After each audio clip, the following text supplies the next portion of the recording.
ஜெபம். எங்களை அதிகமாய் நேசிக்கிற பரிசுத்தமுள்ள பரலோக பிதாவே, பரிசுத்த தேவனே, மே துதிக்கிறேன், ஸ்தோத்தரிக்கிறேன், மகிமைப்படுத்துகிறேன். கர்த்தாவே, வானாதி வானங்களில் விற்றிருக்கிறவரே, உமக்கு ஸ்தோத்திரம், ஸ்தோத்திரம் ஐயா. உம்முடைய பாதபடியிலே பூமி எனக்கு பாதபடின்னு சொன்னீங்களப்பா. உம்முடைய பாதபடியிலிருந்து நாங்கள் உம்மை வணங்குகிறேன், போற்றுகிறேன், துதிக்கிறேன், ஸ்தோத்தரிக்கிறேன் அப்பா. நீர் பரிசுத்தர், பரிசுத்தர், பரிசுத்தர் அப்பா. இந்த கால வேளையிலே உம்மை ஆவியோடும் உண்மையோடும் தொழுது கொள்கிறேன்ப்பா. நீர் எங்களை ஆசீர்வதிக்க வேண்டுமா செபிக்கிறேன். கர்த்தருக்கு பயப்படுகிற பெரியவரையும் சிறியவரையும் கர்த்தர் ஆசீர்வதிப்பார் என்று சொல்லியிருக்கிறீரப்பா. உம்முடைய வசனத்தின்படி உமக்கு பயப்படாம பிள்ளைகளை நீங்கள் ஆசீர்வதிக்க வேண்டுமா செபிக்கிறீங்க கர்த்தாவே. ஹல்லேலூயா. தோத்திரம், தோத்திரம், தோத்திரம்.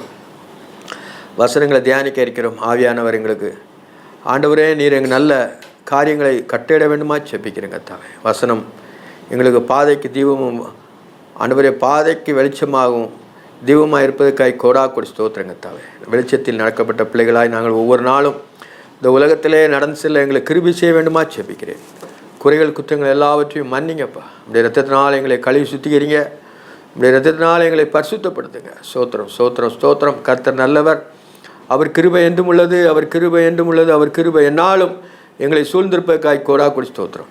இயேசு கிறிஸ்துவ நாமத்தில் ஜெபங்களும் ஜீவனுள்ள பரமபிதாவே, ஆமென். அன்பான ஜேடிகே மேயர்களுக்கு இயேசு கிறிஸ்துவின் நாமத்தினாலே வாழ்த்தல் கூறுகிறேன். நம்ம ஒவ்வொரு வாரமும் வெள்ளிக்கிழமை, அதாவது வெள்ளிக்கிழமை காலையில் 8லிருந்து 8:30 வரைக்கும் தேவனுடைய வசனங்களை கிட்டத்தட்ட ஒரு 7 வருஷமாக ஆராய்ந்து கொண்டு வருகிறோம். 7 வருஷமும் நிறைய மெசேஜ் நம்ம கொடுத்துருக்குறேன். கிட்டத்தட்ட ஒரு 250 மெசேஜுக்கு மேலே யூடியூப்பில் ஆசிர் கேப்ரியல்னு எடுத்தால் வரும். இது எப்பவுமே என்ன, சும்மா வசனத்தின்படி நான் என்ன செய்யறேன்னா வியாக்கியானம் பண்ணியிருக்கிறேன். புதிய ஏற்பாடில் 4 சுவிசேஷத்துலையும் பண்ணியிருக்கிறேன். பிறகு ஆகமங்கள் 5 நம்ம முடிச்சிட்டோம். ஆதியாகமும், யாத்திராகமும், லேவியராகவும், எண்ணாகவும், உபாகமும்.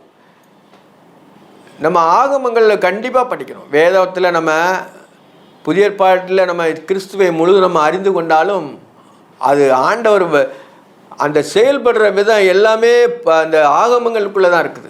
ஆகமங்களுக்குள்ள 5 ஆகமங்கள் தான் முக்கியமானது. அந்த பாலைவன வாழ்க்கை அவங்களுக்கு எப்படி இருந்துச்சோ அதே போல் நம்மளுக்கும் உலகத்தில் மனுஷனாக பிறந்தவனுக்கு எல்லாவனுக்குமே இந்த பாலைவன வாழ்க்கை முடிஞ்சு தான் பரமகாணனுக்குள்ளே பிரவேசிக்க வேண்டும். இந்த காலங்கள் நமக்கு என்னென்னா ஒரு நொடியை போல் கடந்து போயிடும். கடவுளுடைய பார்வையிலுடைய நம்முடைய நாட்கள் எல்லாமே எப்படின்னா ஃபோட்டோ ஃப்ளாஷ் நேரம் தான் சொல்கிறாங்க.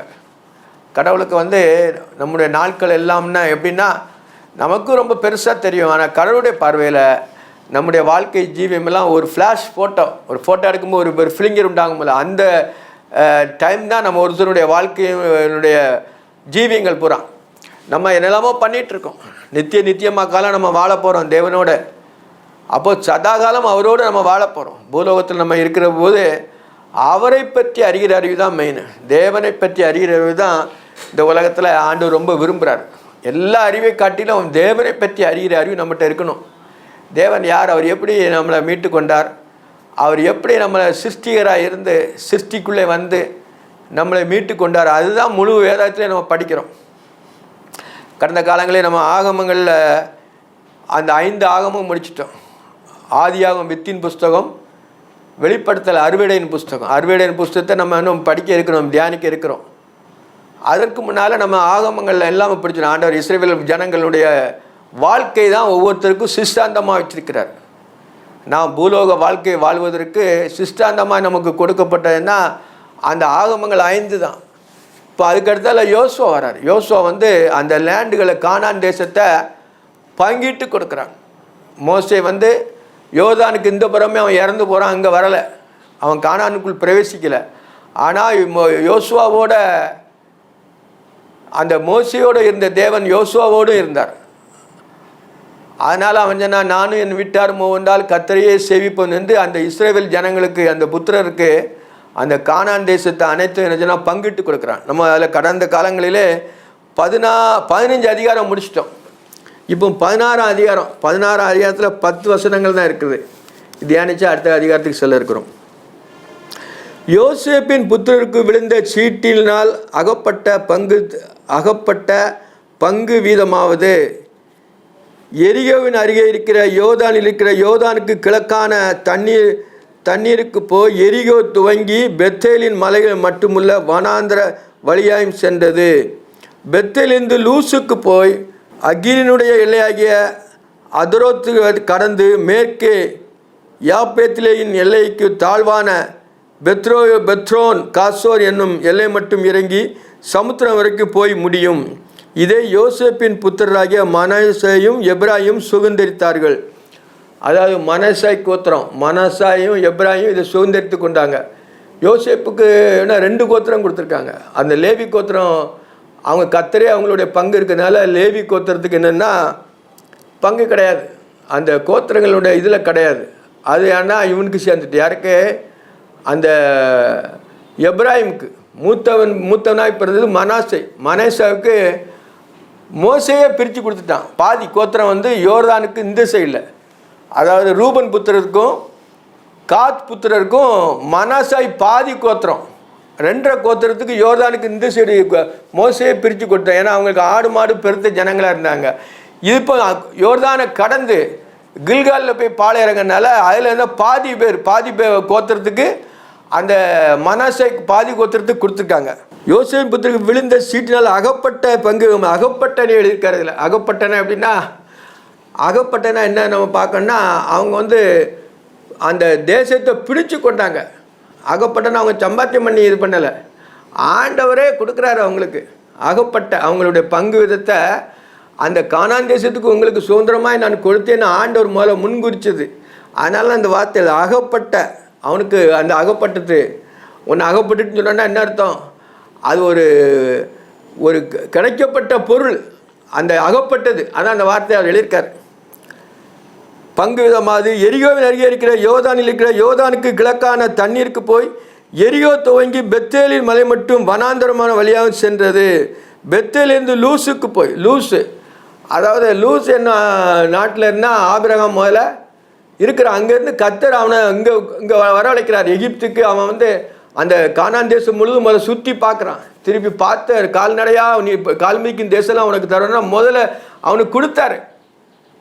அதுக்கு பிறகு 400 வருஷம் அவங்க அடிமைப்பட்டு அங்கே போனதுனால இது எல்லாமே கானானியர்களுக்கு அவங்க பிடிச்சி சுதந்திரமாக வச்சுருந்தாங்க. திருப்பதான் ஆண்டவர் திருப்பி அவங்கள கொண்டு வராரு.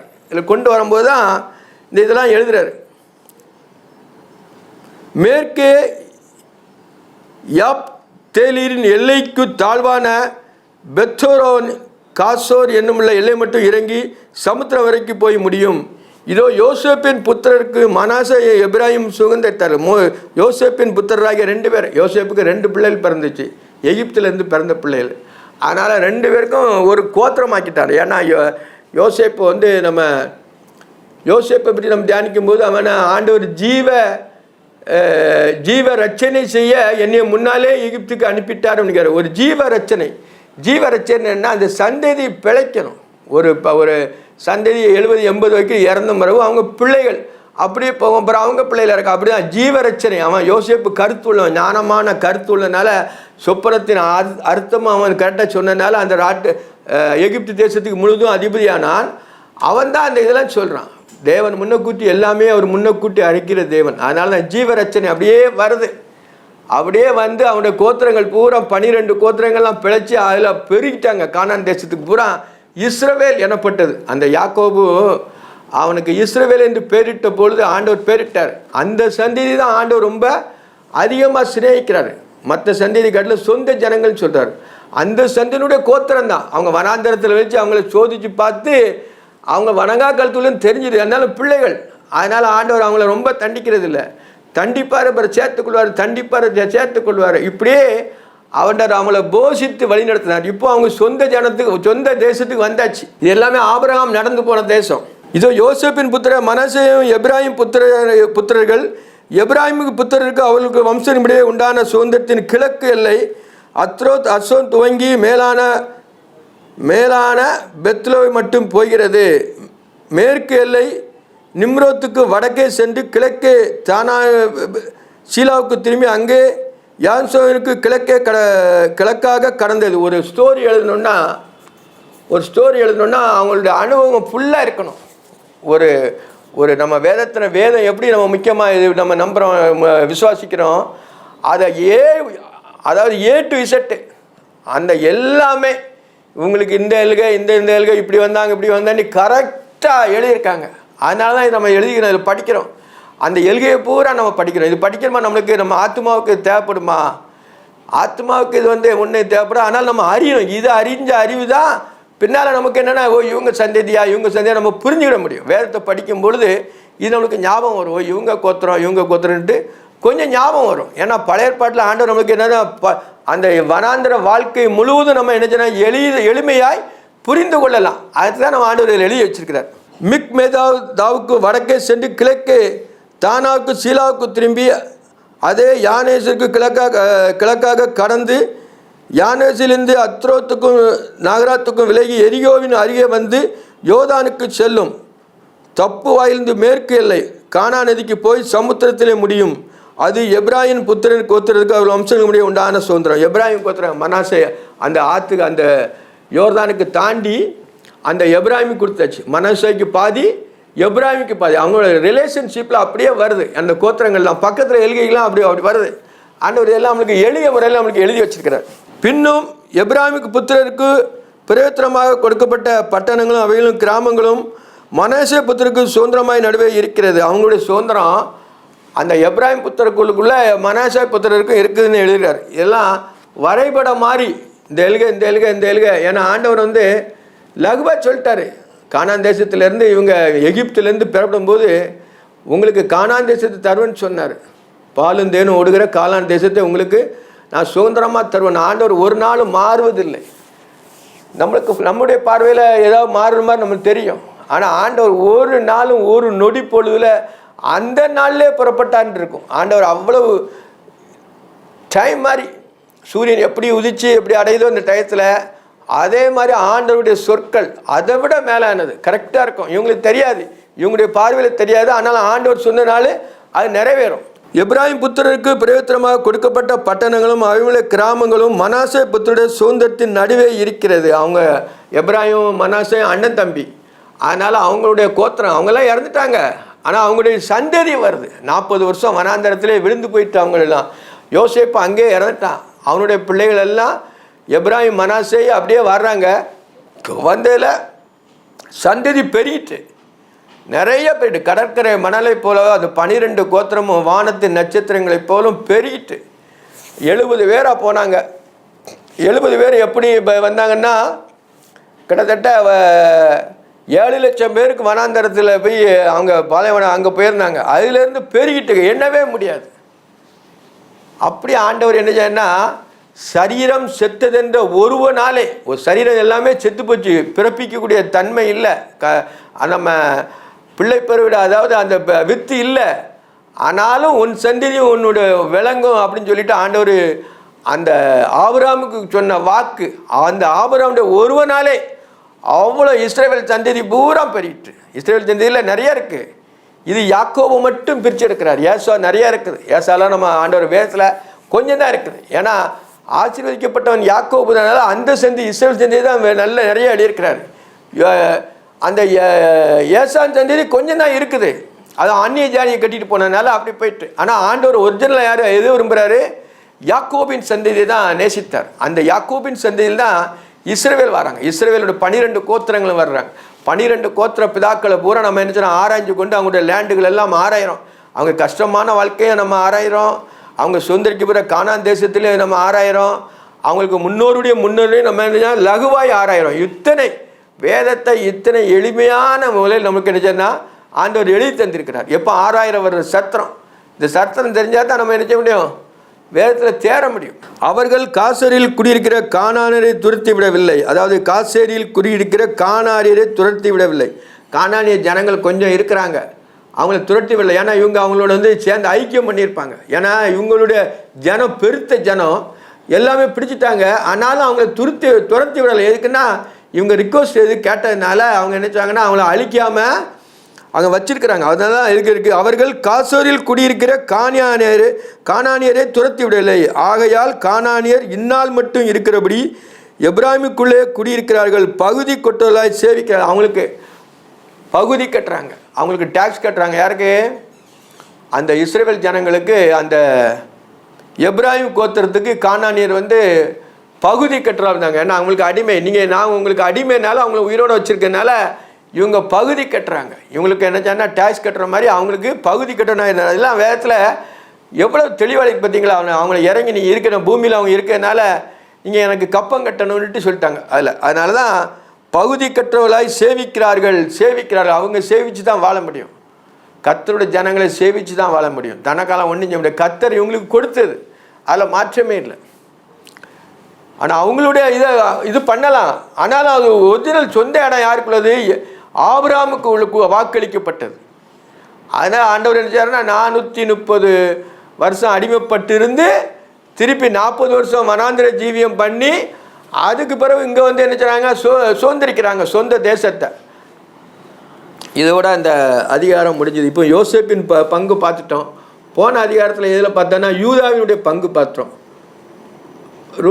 முதல்ல ரூபன் கோத்து, ரூபனுடைய பங்கு, காத்தினுடைய பங்கு, மனாசாயுடைய பங்கு, பாதி பங்கு. திருப்பி யார் பங்கு? யோசேப்பின் புத்திரருக்கு, அதாவது யோசேப், எப்ராஹிம், மனாசே அவங்களுடைய பங்கை வச்சு நம்ம பார்த்துட்டோம். இதோட அந்த அதிகாரம் முடிஞ்சுது. 17ஆம் அதிகாரத்தில் சில வசனங்கள் வாசிக்கிறேன். மனாசே கோத்திரத்துக்கு பங்கு கிடைத்தது. அவன் யோசேப்புக்கு முதற் பேரானவன்.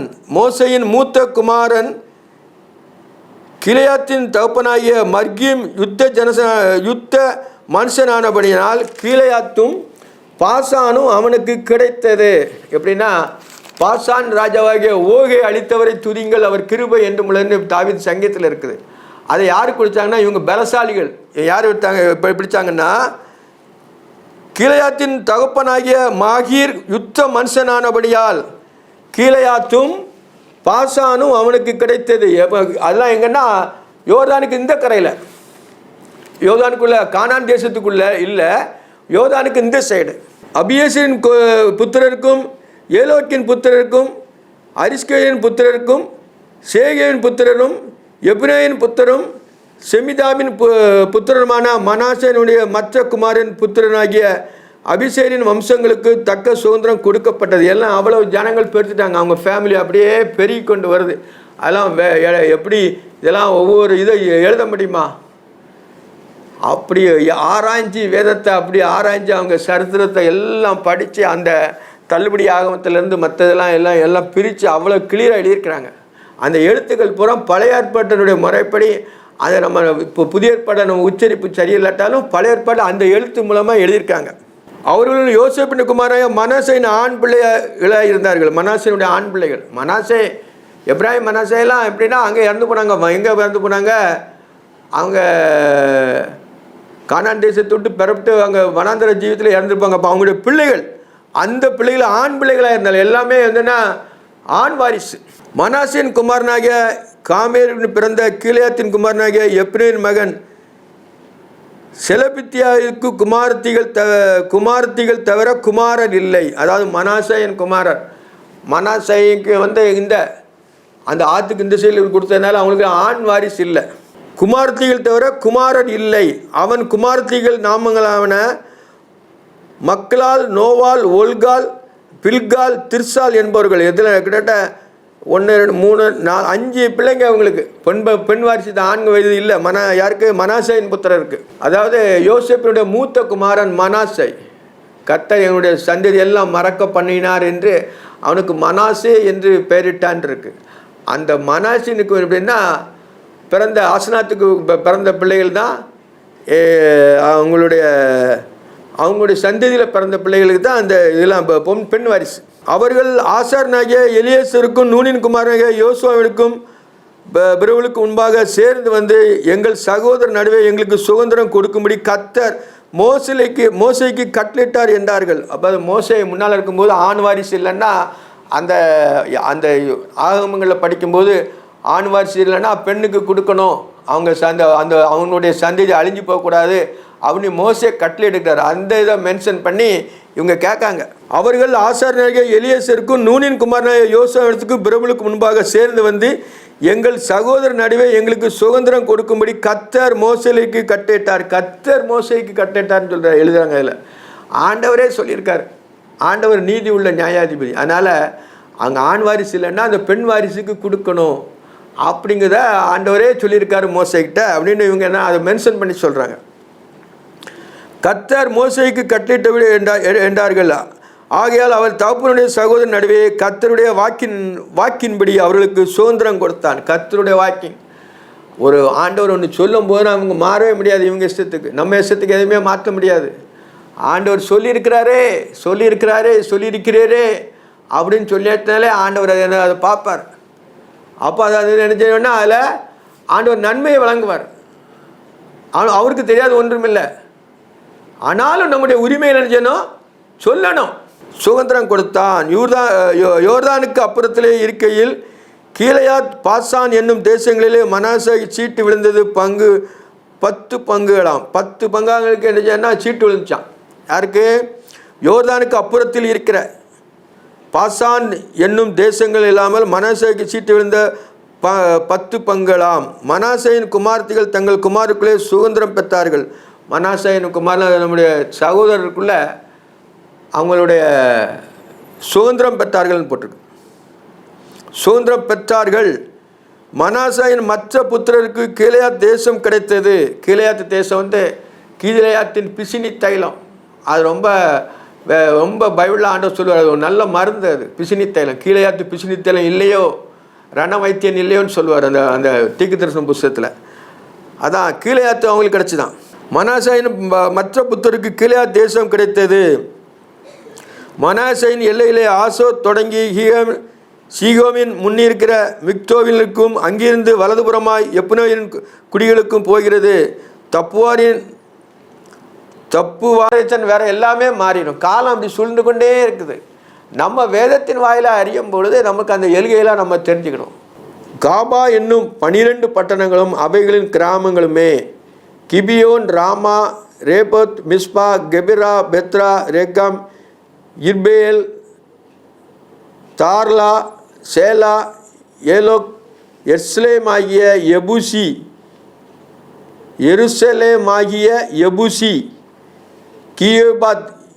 கிரோயாத் என்னும் 14 பட்டணங்களும் அவையுள்ள கிராமங்களும் பெண்ணியன் புத்திரருக்கு அவங்களுடைய வம்சங்களின்படி இருக்கிற சுதந்திரம் இது. பெண்ணியன் கோத்திரத்துக்கு அவங்களுடைய எல்கை எத்தனை கிராமம் போட்டிருக்காங்க எல்லாமே ஆண்டவர் பெண்ணியன் புத்திரத்துக்கு வம்சங்களின்படியே பிரித்து கொடுத்தான். இதை விட அந்த அதிகாரம் முடிஞ்சது. கிட்டத்தட்ட அந்த பெண்ணியமின் கோத்திரத்துக்கு கொடுத்தாச்சு, யூதா கோத்திரத்துக்கு கொடுத்தாச்சு, காத்து, மனாசா, எப்ராஹிம் இந்த கோத்திரங்கள்லாம் கொடுத்து 7 கோத்திரத்துக்கு அவங்க எழுதி வந்து ஒவ்வொரு கோத்திரத்துக்காக ஆண்டவர் பிரித்து கொடுக்குறார். யோசுவா 24 அதிகாரம், நம்ம இப்போ 18 அதிகாரம் முடிஞ்சிட்டு இன்னும் 6 அதிகாரத்தில் அவன் எல்லாத்துக்குமே அவன் பிரித்து கொடுத்து அவனுடைய வாழ்க்கையை அவன் முடிச்சிருந்தான். அதில் நம்ம வேதத்தில் நம்ம 6 இருக்கிறோம். பின்னால் வந்து ஜம்மன் ஒரு பாடல் பாடி நிறைவேற்றும். சத்திய வேதம் பக்தரின் கீதம், சுத்தர்கள் போகும் பாதையின் தீபம், உத்தம மார்க்கம் காட்டும் சத்திய வேதம். எத்தனை துன்பம் துயரம் வந்தும் பக்தனை தேற்றிடும் ஔஷதம். சத்திய வேதம் பக்தரின் கீதம், சுத்தர்கள் போகும் பாதையின் தீபம், உத்தம மார்க்கம் காட்டும் சத்திய வேதம்.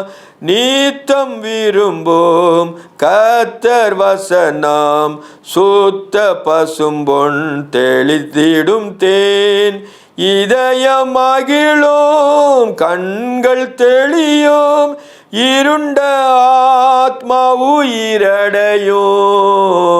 சத்திய வேதம் பக்தரின் கீதம், சுத்தர்கள் போகும் பாதையின் தீபம், உத்தம மார்க்கம் காட்டும் சத்திய வேதம்.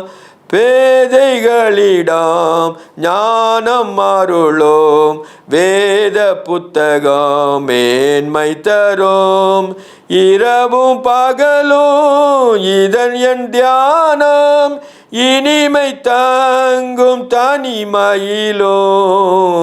சத்திய வேதம் பக்தரின் கீதம், சுத்தர்கள் போகும் பாதையின் தீபம், உத்தம மார்க்கம் காட்டும்.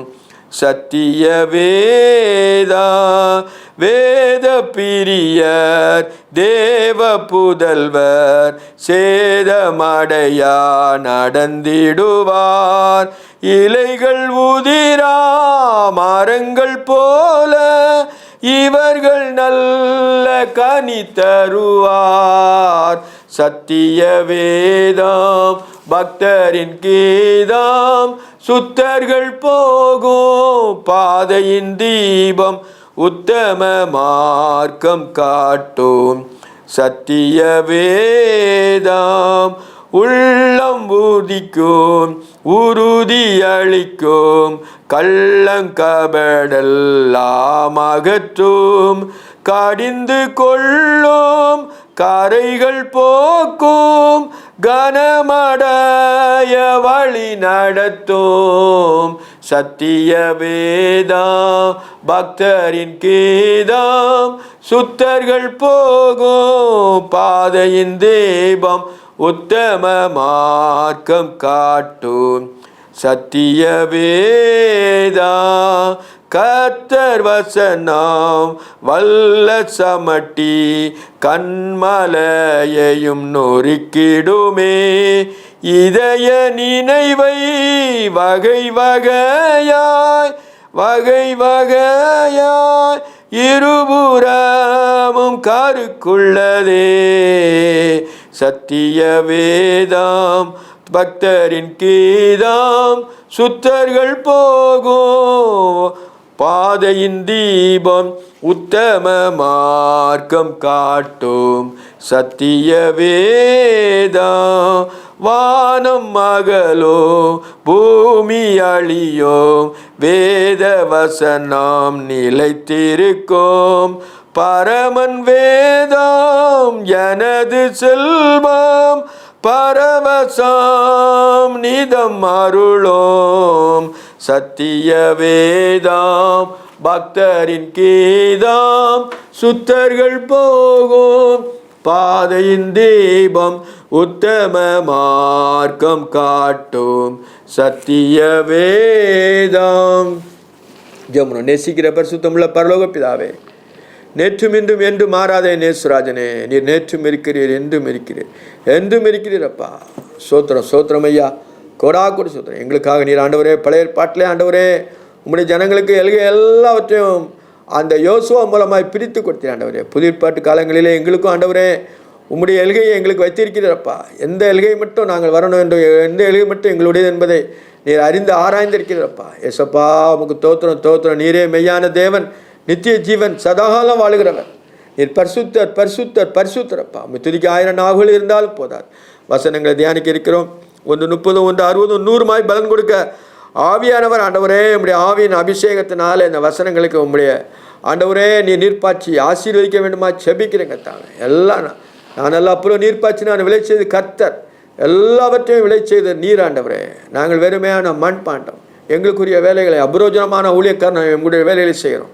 நீரே ஆசீர்வதிக்க வேண்டுமா செபிக்கிறேன். இயேசு கிறிஸ்துவின் நாமத்தில் ஜெபங்களும் ஜீவனுள்ள பரமபிதாவே, ஆமென்.